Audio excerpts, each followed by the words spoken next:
Welcome to Simplified UPSC by PPP, where we listen, learn, and grow together.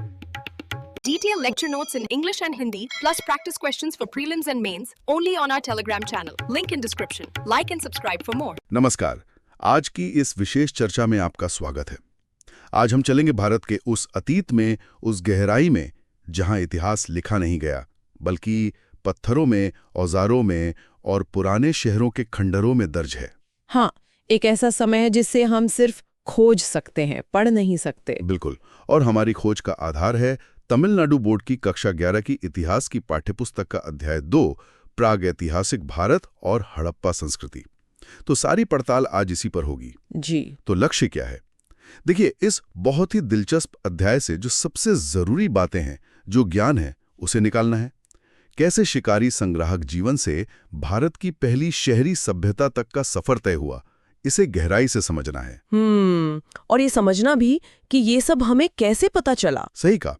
तो चलिए शुरू करते हैं। सबसे पहले उस जमाने की बात जब इंसान ने पहली बार पत्थर को औजार बनाया। पाषाण युग। यहीं से तो मानव कहानी का एक अहम मोड़ शुरू होता है ना? बिल्कुल। और ये कहानी कोई छोटी नहीं, बहुत लंबी है। इसे समझने के लिए हम इसे 3 बड़े हिस्सों में बांटते हैं। पूरा पाषाण काल, फिर मध्य पाषाण काल और उसके बाद नवपाषाण काल। तो पूरा पाषाण काल मतलब सबसे पुराना? हाँ, सबसे पुराना पत्थर युग। ये सबसे लंबा दौर था। सोचिए, लगभग 10,000 ईसा पूर्व से भी पहले तक का। तब इंसान पूरी तरह से शिकारी और संग्राहक था। मतलब जानवरों का शिकार करना, जंगल से कंद मूल फल वगैरह इकट्ठा करना। और औजार वो कैसे थे? औजार भी उसी हिसाब से थे। क्वार्ट्जाइट जैसे जो सख्त पत्थर होते हैं, उनसे बने हुए, बड़े, थोड़े बेडौल कह सकते हैं, जैसे हाथ की कुल्हाड़ियां, गंडास से, बहुत तराशे हुए नहीं होते थे। अच्छा। और इनके निशान भारत में कहाँ-कहाँ मिलते हैं? मतलब ये लोग कहाँ रहते थे? देखिए, इनके अवशेष काफी दूर दूर तक फैले मिलते हैं। जैसे उत्तर में पंजाब की सोहन घाटी है, कश्मीर है, पश्चिम में जाएं तो थार का रेगिस्तान, मध्य भारत में भीमबेटका की गुफाएं, आदमगढ़ की पहाड़ियां, ये नर्मदा घाटी के पास हैं। भीमबेटका तो सुना है, वहाँ चित्र भी मिले हैं। हाँ, बिल्कुल। भीमबेटका में गुफा चित्र भी मिले हैं जो उनके जीवन की झलक देते हैं। फिर उत्तर प्रदेश में बेलन घाटी है, दक्षिण में आंध्र प्रदेश में कुर्नूल और चेन्नई के पास अत्तिरामपक्कम। तो ऐसा नहीं कि किसी एक कोने में थे, काफी फैलाव था। ठीक है। तो पुरा पाषाण के बाद आया मध्य पाषाण काल। आपने कहा ये एक बदलाव का दौर था। क्या बदला इसमें? हाँ, मध्य पाषाण काल या मेसोलिथिक एज, ये करीब 10,000 ईसा पूर्व से 6,000 ईसा पूर्व के बीच का समय। ये एक तरह से पुराने और नए पाषाण काल के बीच का पुल था, ट्रांजिशन। और यहाँ जो सबसे बड़ा बदलाव दिखता है वो है औजारों के साइज में। साइज में छोटे हो गए? बहुत छोटे। इन्हें माइक्रोलिथ कहते हैं। आप सोचिए, कई बार तो ये 5 सेंटीमीटर से भी छोटे होते थे। पत्थर के बहुत छोटे नुकीले टुकड़े। इतने छोटे औजार, तो इनका करते क्या थे? इनसे शिकार कैसे होता होगा? अंदाजा यही है कि इन छोटे टुकड़ों को हड्डी या लकड़ी के हत्थों में फिट किया जाता होगा, जैसे भाले की नोक या तीर का अगला हिस्सा। इससे हथियार ज्यादा कारगर हो गए। अच्छा, तो शिकार का तरीका भी बदला होगा फिर? बिल्कुल। अब सिर्फ बड़े, धीरे चलने वाले जानवरों का ही नहीं, बल्कि छोटे, तेज दौड़ने वाले जानवरों, पक्षियों का शिकार करना, मछली पकड़ना, ये सब ज्यादा आसान हो गया। धनुष बाण का इस्तेमाल शायद इसी दौर में शुरू हुआ। और कुछ खास? एक और बहुत बड़ी चीज हुई, पशुपालन की शुरुआत के संकेत मिलते हैं। जैसे गुजरात में लंगनाज है, मध्य प्रदेश में आदमगढ़ है, वहां से कुत्ते, हिरण, सूअर जैसे जानवरों की हड्डियां मिली हैं। शायद ये पहले पालतू जानवर रहे होंगे। पशुपालन की शुरुआत। हाँ, और साथ ही पौधों को उगाने के भी बहुत शुरुआती संकेत। मतलब लोग शायद अब थोड़ा एक जगह पर ज्यादा टिकने लगे थे। और एक और बात, कुछ जगहों पर मृतकों को माइक्रोलिथ और शंख जैसी चीजों के साथ दफनाया गया है। ये शायद किसी रस्म या मान्यता की तरफ इशारा करता है। दिलचस्प है। और फिर आया नवपाषाण काल। इसे तो नवपाषाण क्रांति भी कहते हैं। क्रांति क्यों? ऐसा क्या हुआ? क्रांति इसलिए क्योंकि इसने जीवन जीने का तरीका ही बुनियादी रूप से बदल दिया। नवपाषाण काल या न्योलिथिक एज, ये लगभग 6,000 ईसा पूर्व से 4,000 ईसा पूर्व तक। सबसे बड़ी बात, कृषि की व्यवस्थित शुरुआत। खेती मतलब अब खाना उगाना शुरू कर दिया। हाँ, अब इंसान सिर्फ खाना ढूंढने वाला नहीं रहा, बल्कि खाना पैदा करने वाला बन गया। गेहूं, जौ जैसी फसलें उगाने लगे। पशुपालन भी अब सिर्फ शिकार में मदद या मांस के लिए नहीं, बल्कि खेती में मदद के लिए, दूध के लिए, मतलब ज्यादा व्यवस्थित हो गया। और औजार वो भी बदले। औजार भी बेहतर हुए। अब पत्थर को सिर्फ तोड़कर नहीं, बल्कि घिसकर, पॉलिश करके ज्यादा चिकना, पैना और कारगर बनाया जाने लगा। पॉलिश्ड औजार। और एक और बड़ी चीज, मिट्टी के बर्तन बनाना सीख लिया। अच्छा, मिट्टी के बर्तन। तो इन सब का खेती, पशुपालन, बेहतर औजार, बर्तन, इन सब का मिला-जुला असर क्या पड़ा होगा? सबसे बड़ा असर स्थायी बसावट। जब आप खेती करते हैं तो अपनी फसल की देखभाल के लिए आपको वहीं रहना पड़ता है ना। हाँ, सही बात है। तो लोग एक जगह टिक कर रहने लगे। और जब लोग एक जगह रहेंगे तो क्या बनेंगे? गांव। ये गांव की सामुदायिक जीवन की शुरुआत थी। समाज बनने लगा, शायद कुछ नियम कायदे भी। स्रोत में कश्मीर घाटी में बुरझोम जैसी जगहें हैं, बिहार में चिरांद, यूपी में बेलन घाटी और दक्षिण भारत में कर्नाटक में मस्की, ब्रह्मगिरी, तमिलनाडु में पय्यमपल्ली, आंध्र में उतनूर। ये सब महत्वपूर्ण नवपाषाण स्थल हैं जहां से इन बदलावों के सबूत मिले हैं। तो ये था पत्थर का युग। पत्थर से आगे बढ़कर धातु तक का सफर कैसे हुआ? हाँ, नवपाषाण के बाद धीरे धीरे इंसान ने धातु का इस्तेमाल सीखा। इसे हम धातु युग कहते हैं। और इसे भी हम दो मुख्य हिस्सों में देख सकते हैं। पहला है ताम्रपाषाण काल। ताम्रपाषाण मतलब तांबा और पत्थर। बिल्कुल, कैल्कोलिथिक एज। ये वो समय था जब पत्थर के औजार तो चल ही रहे थे, लेकिन साथ में पहली बार धातु का इस्तेमाल शुरू हुआ। और वो धातु थी तांबा। सोचिए, ये तकनीक में कितना बड़ा कदम रहा होगा। हाँ, ये तो बड़ी बात रही होगी। इसी दौर में कई ग्रामीण संस्कृतियां पनपी। और जो हड़प्पा सभ्यता की हम आगे बात करेंगे, उसकी जड़ें भी कहीं ना कहीं इसी ताम्रपाषाणिक बैकग्राउंड में है। हालांकि हड़प्पा वाले तो तांबे में टिन मिलाकर कांसा बनाना भी सीख गए थे, जो ज्यादा मजबूत होता है, इसलिए उसे कांसी युगीन सभ्यता कहते हैं। दक्षिण भारत में भी गोदावरी, कृष्णा, तुंगभद्रा नदियों की घाटियों में खेती करने वाले समुदाय बसे। पय्यमपल्ली जैसी जगहों से तांबे और कांसे की चीजें मिली भी हैं। और ताम्रपाषाण के बाद? इसके बाद आया लौह युग यानी आयरन एज, जब इंसान ने लोहे का इस्तेमाल सीखा। लोहा तांबे या कांसे से ज्यादा मजबूत था और मिलता भी आसानी से था। लोहा आने से क्या फर्क पड़ा? बहुत बड़ा फर्क पड़ा, खासकर खेती में। लोहे के हल से गहरी जुताई होने लगी तो पैदावार बढ़ी। और हथियार, लोहे के हथियार ज्यादा घातक थे तो युद्ध का तरीका भी बदल गया। हालांकि हमारे इस अध्याय वाले स्रोत में लौह युग पर ज्यादा डिटेल नहीं है, बस जिक्र है। पर ये वो धातु थी जिसने आगे चलकर बड़े बड़े साम्राज्य बनाने में मदद की। समझ गया।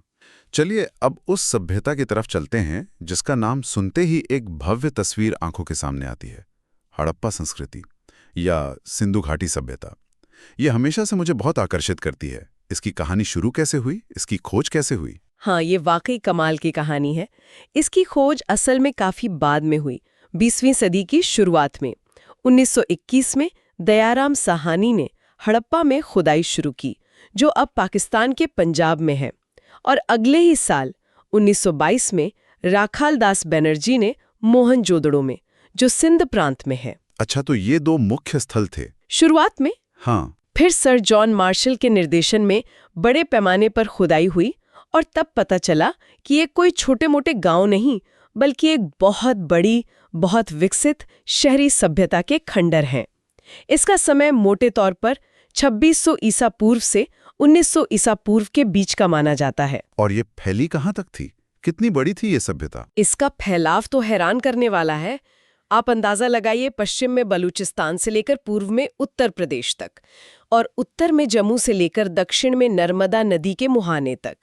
ये उस जमाने की मिस्र और मेसोपोटामिया की सभ्यताओं को मिला दें तो उनसे भी बड़े इलाके में फैली थी। अरे बाप रे, इतना बड़ा क्षेत्र! जी हाँ, हड़प्पा और मोहनजोदड़ो के अलावा सैकड़ों स्थल खोजे गए हैं, जैसे राजस्थान में कालीबंगन, गुजरात में लोथल और धौलावीरा, हरियाणा में बनावली और राखीगढ़ी। लिस्ट बहुत लंबी है। इसकी सबसे खास बात क्या है? मतलब हड़प्पा का नाम आते ही सबसे पहले क्या जहन में आता है? मैंने सुना है इनकी टाउन प्लानिंग गजब की थी। आप बिल्कुल सही कह रहे हैं। हड़प्पा की नगर योजना यानी टाउन प्लानिंग शायद उनकी सबसे बड़ी और सबसे प्रभावशाली विशेषता है। ज्यादातर बड़े शहर देखें तो वो दो हिस्सों में बटे हुए लगते हैं। एक थोड़ा ऊंचाई पर बना पश्चिमी टीला, जिसे गढ़ी सिटाडेल कहते हैं, गढ़ी किले जैसा। लेबंदी होती थी और यहीं पर महत्वपूर्ण सार्वजनिक इमारतें होती थीं, जैसे बड़े अन्नागार या सभा भवन। शायद यहाँ शासक वर्ग या पुरोहित रहते होंगे या काम करते होंगे। और इसके पूर्व में होता था निचला शहर, जहाँ आम लोग, कारीगर, व्यापारी रहते थे। और सड़कें वगैरह कैसी थी? सड़कें एकदम सीधी और एक दूसरे को लगभग 90 डिग्री के कोण पर काटती थीं। जैसे आजकल के शहरों में ग्रिड पैटर्न होता है ना, वैसा ही पूरा शहर आयताकार ब्लॉक में बटा हुआ लगता था। ये तो कमाल है। और नालियों के बारे में भी बहुत सुना है। हाँ, वो तो अद्भुत है। उनकी जल निकासी व्यवस्था, मतलब ड्रेनेज सिस्टम, तो आज भी हमें सोचने पर मजबूर कर देता है। लगभग हर घर में अपना बाथरूम होता था, आंगन होता था। घरों से गंदा पानी निकालने के लिए पक्की नालियां बनी होती थीं। घरों के अंदर भी नालियां? ये मुख्य नालियों से जुड़ती थीं और वो मुख्य नालियां भी पक्की ईंटों से बनी होती थी और ऊपर से ढकी हुई होती थी। उनमें थोड़ी थोड़ी दूरी पर मैनहोल भी बने होते थे ताकि सफाई की जा सके। सोचिए, आज से 4,500 साल पहले सफाई और सार्वजनिक स्वास्थ्य का इतना ध्यान। वाकई अविश्वसनीय। ये तो आज की स्मार्ट सिटी जैसा लग रहा है। और मोहनजोदड़ो में वो विशाल स्नानागार मिला है, हाँ, उसका क्या महत्व था? वो विशाल स्नानागार या ग्रेट बाथ मोहनजोदड़ो की गढ़ी वाले हिस्से में मिली एक बहुत ही प्रभावशाली संरचना है। ये एक बड़ा आयताकार तालाब जैसा है, करीब 12 मीटर लंबा, 7 मीटर चौड़ा और 2.5 मीटर गहरा, पक्की ईंटों से बना हुआ। इसमें उतरने के लिए दोनों तरफ सीढ़ियां बनी हैं। इसके चारों तरफ बरामदे और कमरे हैं। पास में एक कुआं भी है, शायद इसी से उसमें पानी भरा जाता होगा। माना जाता है कि इसका इस्तेमाल शायद धार्मिक मौकों पर सामूहिक स्नान के लिए होता होगा, एक तरह का पवित्र कुंड। अच्छा, धार्मिक इस्तेमाल के लिए। हाँ। और अन्नागार भी मिले हैं? हाँ, हड़प्पा, मोहनजोदड़ो, कालीबंगन जैसी कई जगहों पर बड़े बड़े अन्नागार यानी ग्रैनरीज भी मिले हैं। ये ऊंचे चबूतरों पर बने विशाल गोदाम जैसे थे। इनमें हवा आने जाने का भी इंतजाम था। शायद इनमें टैक्स के रूप में लिया गया अनाज या फालतू उपज जमा की जाती होगी ताकि अकाल या जरूरत के समय काम आ सके। जाहिर है, अनाज जमा कर रहे हैं तो खेती बहुत महत्वपूर्ण रही होगी। अर्थव्यवस्था का आधार क्या था? बिल्कुल, कृषि ही उनकी अर्थव्यवस्था की रीढ़ थी। सिंधु नदी और उसकी सहायक नदियां जो उपजाऊ मिट्टी लाती थीं, वो खेती के लिए बहुत अच्छी थीं। मुख्य फसलें थी गेहूं और जौ। गेहूं और जौ। हाँ, इनके अलावा मटर, तिल, सरसों, राई, खजूर ये सब भी उगाते थे। और एक बहुत जरूरी चीज, कपास। कपास? हाँ, माना जाता है कि दुनिया में सबसे पहले कपास शायद हड़प्पा के लोगों ने ही उगाया। तभी तो यूनानी लोग इसे सिंडन कहते थे, जो सिंधु शब्द से ही बना है। खेती के साथ साथ पशुपालन भी करते थे। गाय, बैल, भेड़, बकरी, सूअर पालते थे। और खेती पशुपालन के अलावा क्या व्यापार भी होता था? हाँ, व्यापार भी उनके अर्थव्यवस्था का एक बहुत अहम हिस्सा था। एक तो अंदरूनी व्यापार होता था शहरों और गांवों के बीच, अनाज, धातु, पत्थर, औजारों का लेन देन। लेकिन इससे भी ज्यादा दिलचस्प है उनका बाहरी व्यापार। बाहरी व्यापार मतलब दूसरे देशों से? जी हाँ, इसके पक्के सबूत मिले हैं कि वो मेसोपोटामिया, जो आज का इराक है, ओमान, बहरीन जैसी जगहों से व्यापार करते थे। मेसोपोटामिया के शहरों में जैसे उर, किश, वहां हड़प्पा की बनी हुई मोहरें मिली हैं। अच्छा, हड़प्पा की मोहरें मेसोपोटामिया में? बिल्कुल। और मेसोपोटामिया के पुराने लेखों में मिलूहा नाम की एक जगह का जिक्र आता है, जहां से वो व्यापार करते थे। बहुत से विद्वान मानते हैं कि ये मिलूहा असल में सिंधु घाटी का ही इलाका था। आपने मोहरों का जिक्र किया, ये क्या थी? और लोथल में कोई डॉकयार्ड भी मिला है शायद? हाँ, मोहरें यानी सील्स हड़प्पा सभ्यता की एक और बहुत खास पहचान है। ये ज्यादातर सेल खड़ी नाम के एक मुलायम पत्थर से बनती थीं, चौकोर या आयताकार। इन पर अक्सर किसी जानवर की आकृति बनी होती थी, जैसे एक सींग वाला बैल या कुबड़ वाला बैल, हाथी, बाघ, गेंडा, और साथ में कुछ लिखा भी होता था। लिखावट? वही जो पढ़ी नहीं जा सकी? हाँ, वही लिपि। तो माना जाता है कि इन मोहरों का इस्तेमाल व्यापार में होता था, शायद सामान के गट्ठरों पर ठप्पा लगाने के लिए, जिससे पता चले कि ये किसका माल है या कहाँ से आया है, एक तरह की पहचान या गारंटी। और लोथल का डॉकयार्ड? लोथल गुजरात में है। वहाँ एक मानव निर्मित जलाशय मिला है जो एक नहर के जरिए नदी से जुड़ा था। इसे डॉकयार्ड या गोदी माना जाता है। यहाँ समुद्री जहाज आकर रुकते होंगे, माल उतारा और चढ़ाया जाता होगा। ये दुनिया के सबसे पुराने ज्ञात बंदरगाहों में से एक है। ये दिखाता है कि हड़प्पा वाले सिर्फ जमीन पर ही नहीं, समंदर के रास्ते भी व्यापार करते थे, कुशल नाविक थे। अद्भुत। अच्छा, ये तो हुई अर्थव्यवस्था की बात। उनका समाज कैसा था? लोग कैसे रहते थे? क्या कुछ पता चलता है? देखिए, बिना लिखित रिकॉर्ड के समाज के बारे में ठीक ठीक कहना तो मुश्किल है, लेकिन जो चीजें मिली हैं उनसे कुछ अंदाजे लगा सकते हैं। जैसे हमने बात की शहरों में गढ़ी और निचले शहर का बंटवारा, इससे लगता है कि समाज में शायद वर्ग भेद रहा होगा। कोई शासक वर्ग रहा होगा, पुरोहित होंगे, अमीर व्यापारी होंगे, और दूसरी तरफ आम कारीगर, मजदूर, किसान होंगे। घरों के आकार को देखकर, उनमें मिली चीजों को देखकर भी लगता है कि कुछ लोग ज्यादा अमीर रहे होंगे, कुछ गरीब। और जो कंकाल मिले हैं, उनके अध्ययन से पता चलता है कि आबादी में अलग अलग नस्लों के लोग थे। तरह तरह के शिल्प थे, मिट्टी के बर्तन बनाना, मन के बनाना, धातु का काम, कपड़ा बुनना। ये सब दिखाता है कि काम का बंटवारा था, लोग अलग अलग चीजों में माहिर थे। और उनकी कला कैसी थी? कुछ खास चीजें मिली हैं जो उनकी क्रिएटिविटी दिखाती हूँ? कला और शिल्प में तो वो लोग वाकई बहुत कुशल थे। एक तो टेराकोटा यानी पकी मिट्टी की बनी छोटी छोटी मूर्तियां बहुत मिली हैं, जानवरों की, चिड़ियों की, इंसानों की। इनमें महिलाओं की मूर्तियां बहुत ज्यादा हैं, जिन्हें अक्सर मातृ देवी या मदर गॉडेस कहा जाता है। मातृ देवी? हाँ, फिर धातु की ढलाई में भी वो माहिर थे। मोहनजोदड़ो से कांसे की बनी एक नर्तकी की छोटी सी मूर्ति मिली है, डांसिंग गर्ल। वो तो दुनिया भर में मशहूर है। उसका पोज, उसका आत्मविश्वास देखने लायक है। हाँ, वो देखिए मैंने। एक और मशहूर चीज है सेलखड़ी पत्थर से बनी एक दाढ़ी वाले आदमी की मूर्ति। उसने एक शॉल ओढ़ रखी है जिस पर तिपतिया डिजाइन बना है। इसे पुजारी राजा या प्रीस्ट किंग कहते हैं। और जैसा मैंने पहले कहा, उनकी मोहरें भी कला का बेहतरीन नमूना है।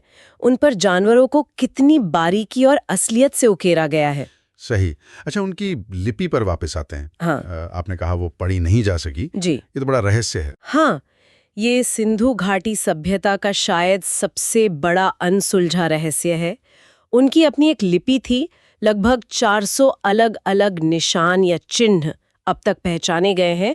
ये मोहरों पर मिले हैं, तांबे की छोटी पट्टियों पर, मिट्टी के बर्तनों पर, कुछ साइन बोर्ड जैसी चीजों पर भी। तो ये कैसी लिपि है? अक्षर हैं या चित्र?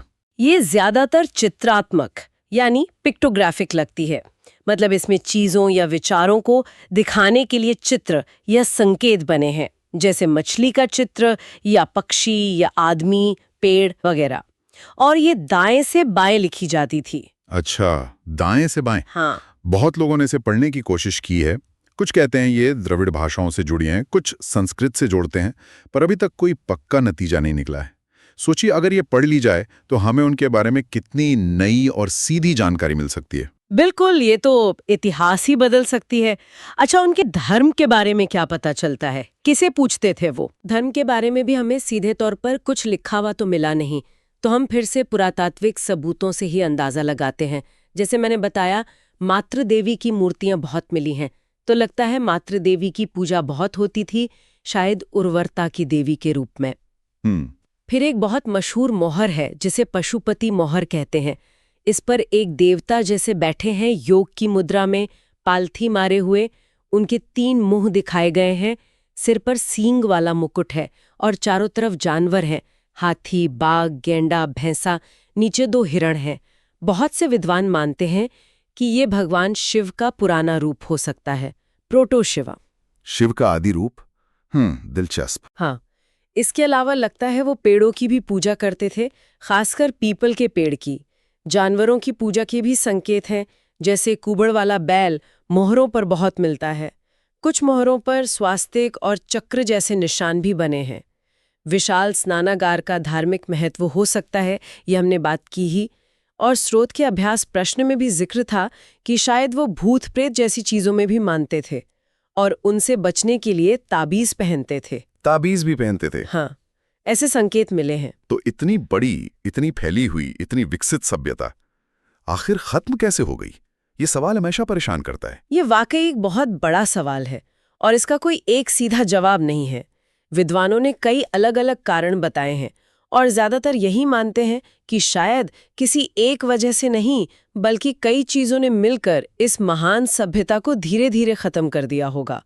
लगभग 1900 ईसा पूर्व के आसपास इसका शहरी दौर खत्म होने लगा था। तो क्या क्या कारण हो सकते हैं? कुछ मुख्य थ्योरीज ये हैं।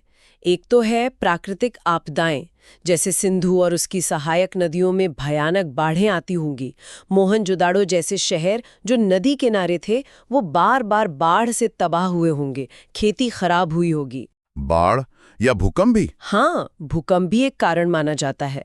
दूसरा बड़ा कारण हो सकता है जलवायु परिवर्तन, यानी मौसम का बदलना। शायद मॉनसून कमजोर पड़ गया हो, बारिश कम हो गई हो, या सरस्वती जैसी कोई बड़ी नदी सूख गई हो जिसके किनारे बहुत सारी हड़प्पा बस्तियां थीं। इससे पानी की भारी कमी हो गई होगी, खेती मुश्किल हो गई होगी। पानी की कमी, ये तो बहुत गंभीर बात है। बिल्कुल। तीसरा कारण हो सकता है पारिस्थितिक असंतुलन, मतलब पर्यावरण का बिगड़ना। शहर बसाने के लिए, ईंटें पकाने के लिए बड़े पैमाने पर जंगल काटे गए होंगे। जानवरों ने चारागाहों को जरूरत से ज्यादा चर लिया होगा। इससे जमीन खराब हुई होगी, पर्यावरण का संतुलन बिगड़ा होगा। और एक आक्रमण वाली थ्योरी भी है, आर्यों के आक्रमण की। हाँ, वो भी एक खेरी है, हालांकि उस पर काफी बहस है। कुछ विद्वान मानते हैं कि बाहर से आर्य कबीले आए और उनके हमलों ने हड़प्पा सभ्यता के पतन में भूमिका निभाई। ऋग्वेद में इंद्र देवता को पुरंदर यानी किलों को तोड़ने वाला कहा गया है। मोहनजोदड़ो में कुछ जगहों पर एक साथ कई कंकाल भी मिले हैं, जो शायद किसी हमले या मारकाट का नतीजा हो। हो सकता है कि आर्यों के पास बेहतर हथियार रहे हों, जैसे शायद लोहे के या घोड़ों वाले तेज रथ रहे हों, जिनका सामना हड़प्पा के लोग नहीं कर पाए। तो शायद बाढ़, सूखा, पर्यावरण का बिगड़ना और मुमकिन है बाहरी हमले, इन सब ने मिलकर धीरे धीरे शहरों को कमजोर कर दिया होगा। लोग शायद पूरब और दक्षिण की तरफ छोटी बस्तियों में चले गए होंगे और वो महान शहरी सभ्यता धीरे धीरे एक ग्रामीण संस्कृति में बदल गई। लगभग 1500 ईसा पूर्व आते आते इसका रूप काफी बदल गया था। पर हाँ, इसकी कई बातें, कई परंपराएं बाद की भारतीय संस्कृति में भी जिंदा रहीं। सही। हमने काफी विस्तार से चर्चा की। अब ऐसा करते हैं, अध्याय के आखिर में जो अभ्यास प्रश्न दिए हैं उनमें से कुछ को देखते हैं। इससे हमारी समझ और पक्की हो जाएगी, एक तरह से रिवीजन भी हो जाएगा। हाँ, ये अच्छा रहेगा। तो पहला सवाल है खाली जगह भरने का। हड़प्पा संस्कृति का सबसे महत्वपूर्ण स्थल है, स्रोत के हिसाब से यहाँ क्या आना चाहिए? देखिए, महत्वपूर्ण तो कई स्थल हैं, पर अगर सबसे प्रमुख की बात करें तो मोहनजोदड़ो और हड़प्पा का नाम ही सबसे पहले आता है, क्योंकि इन्हीं की खोज से सभ्यता का पता चला और यहीं सबसे बड़ी संरचनाएं जैसे विशाल स्नानागार और अन्नागार मिले। मोहनजोदड़ो का मतलब है मृतकों का टीला। ये सिंध में सिंधु नदी पर था और हड़प्पा रावी नदी के किनारे पंजाब में। तो इन दोनों में से कोई भी नाम यहाँ सही माना जाएगा। ठीक है। अगला प्रश्न है सही कथन पहचानने का। 4 कथन है। एक कथन है हड़प्पा के लोग भूत प्रेत में विश्वास करते थे और उनसे बचाव के लिए ताबीज का इस्तेमाल करते थे। क्या ये स्रोत के आधार पर सही है? हाँ, जैसा हमने पहले भी जिक्र किया, स्रोत में मिली चीजों और अभ्यास प्रश्न से यही लगता है कि ये कथन सही है। खुदाई में ताबीज जैसी चीजें मिली हैं जो इशारा करती हैं कि वो शायद बुरी शक्तियों से बचने के लिए इन्हें पहनते होंगे। अच्छा, और बाकी कथन गलत क्यों है? जैसे एक है कि पारपोला ने कहा भाषा संस्कृत थी। नहीं, पारपोला ने तो इसे द्रविड़ भाषाओं से जोड़ने की कोशिश की थी, संस्कृत से नहीं। और एक कथन है कि मार्शल ने रेडियो कार्बन डेटिंग का इस्तेमाल किया। ये भी सही नहीं है। रेडियो कार्बन डेटिंग तो बाद में आई। मार्शल के समय मुख्य रूप से स्ट्रैटिग्राफी यानी परतों के अध्ययन से काल निर्धारण होता था। समझ गया। एक और प्रश्न है मिलान करने वाला। इसमें एक तरफ हड़प्पा स्थल है और दूसरी तरफ उनके आज के राज्य मोहनजोदड़ो, कालीबंगन, लोथल, बनावली, और राज्य हैं सिंध, राजस्थान, गुजरात, हरियाणा। हाँ, ये मिलान बहुत जरूरी है याद रखने के लिए। तो सही मिलान होगा मोहनजोदड़ो सिंध, जो अब पाकिस्तान में है, कालीबंगन राजस्थान भारत, लोथल गुजरात भारत और बनावली हरियाणा भारत। बहुत बढ़िया, इससे नक्शा भी दिमाग में बन जाता है। तो इन सवालों से मुख्य बातें फिर से ताज़ा हो गईं। बिल्कुल। अब अगर हम पूरी चर्चा को परीक्षा के नजरिए से देखें तो प्रीलिम्स के लिए क्या मुख्य बातें या पॉइंटर्स ध्यान में रखने चाहिए? हाँ, ये जरूरी है, प्रीलिम्स पॉइंटर्स। सबसे पहले तो कालक्रम, पुरापाषाण, मध्यपाषाण, नवपाषाण, फिर ताम्रपाषाण और फिर हड़प्पा काल यानी कांस्य युग, इनकी मोटी मोटी टाइमलाइन, फिर लौह युग। दूसरा प्रमुख स्थल और वो कहाँ है, भीमबेटका, लंगनाज, आदमगढ़, पय्यमपल्ली, बुर्जहोम और सबसे ज्यादा जरूरी हड़प्पा स्थल जैसे हड़प्पा, मोहनजोदाड़ो, लोथल, कालीबंगन, बनावली, ये किस राज्य या देश में है, किस नदी के पास है?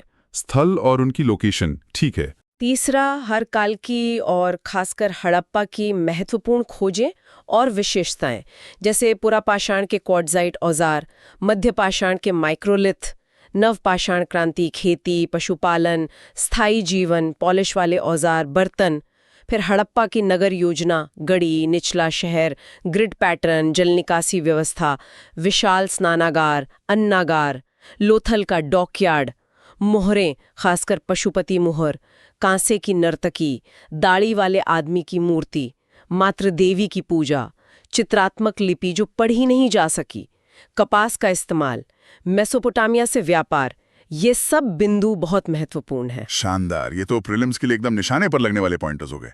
और अगर मेंस के नजरिए से देखें तो इस अध्याय से क्या बड़ी समझ या इनसाइट्स मिलती हैं? हाँ, मेंस के लिए थोड़ा विश्लेषणात्मक सोचना होगा। पहली बात तो यही दिखती है कि ये अध्याय मानव समाज के विकास की पूरी कहानी कहता है। कैसे इंसान शिकारी संग्राहक से किसान बना, फिर गांव बसाए और आखिर में दुनिया की पहली महान शहरी सभ्यताओं में से एक खड़ी कर दी। ये सामाजिक, आर्थिक, तकनीकी तरक्की का सफर दिखाता है। बिल्कुल।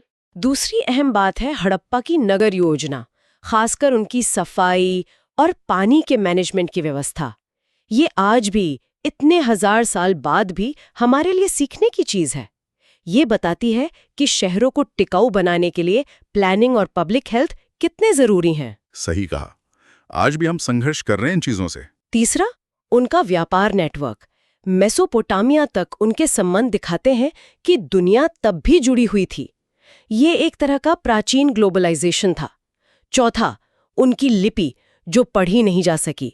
ये हमें याद दिलाता है कि इतिहास में अभी कितने राज छिपे हैं और पुरातत्व का कितना महत्व है, जो बिना शब्दों के भी अतीत को समझने की कोशिश करता है। और आखिरी बात, और अंत में हड़प्पा सभ्यता का पतन। उसके जो अलग अलग कारण हमने डिस्कस किए, पर्यावरण, जलवायु, भारी हमले, वो हमें सिखाते हैं कि सभ्यताएं कितनी नाजुक हो सकती हैं, कैसे अंदरूनी और बाहरी चीजें उनके बनने और बिगड़ने में भूमिका निभाती हैं। ये आज के समाज के लिए भी एक सबक है। बहुत खूब। तो ये थी हमारी यात्रा प्रागैतिहासिक भारत की गुफाओं से लेकर हड़प्पा के सुनियोजित शहरों तक। हमने देखा कैसे पत्थर से शुरू करके इंसान ने धातु तक का सफर तय किया और एक ऐसी सभ्यता बनाई जिसने सबको हैरान कर दिया। और हमने ये भी समझा कि पुरातत्व यानी आर्कियोलॉजी कैसे हमें उस जमाने की कहानी बताती है जिसके बारे में कोई किताब नहीं लिखी गई। हर चीज, हर अवशेष इतिहास का एक पन्ना है। बिल्कुल। तो आज के लिए एक विचार श्रोताओं के मन में छोड़ जाते हैं। जरा सोचिए, अगर कल हम हड़प्पा की वो रहस्यमय लिपि पढ़ पाएं तो क्या होगा? वो उनके समाज के बारे में, उनके राजाओं, उनके ज्ञान विज्ञान और शायद उनके खत्म होने के असली कारणों के बारे में क्या कुछ बता सकती है? क्या वो हमारे इतिहास की पूरी समझ को ही बदल कर रख देगी? इस पर सोचिएगा जरूर। अगली चर्चा तक खोजते रहिए। Thanks for watching. Follow us on Telegram and Instagram. Don't forget to like, share, and subscribe.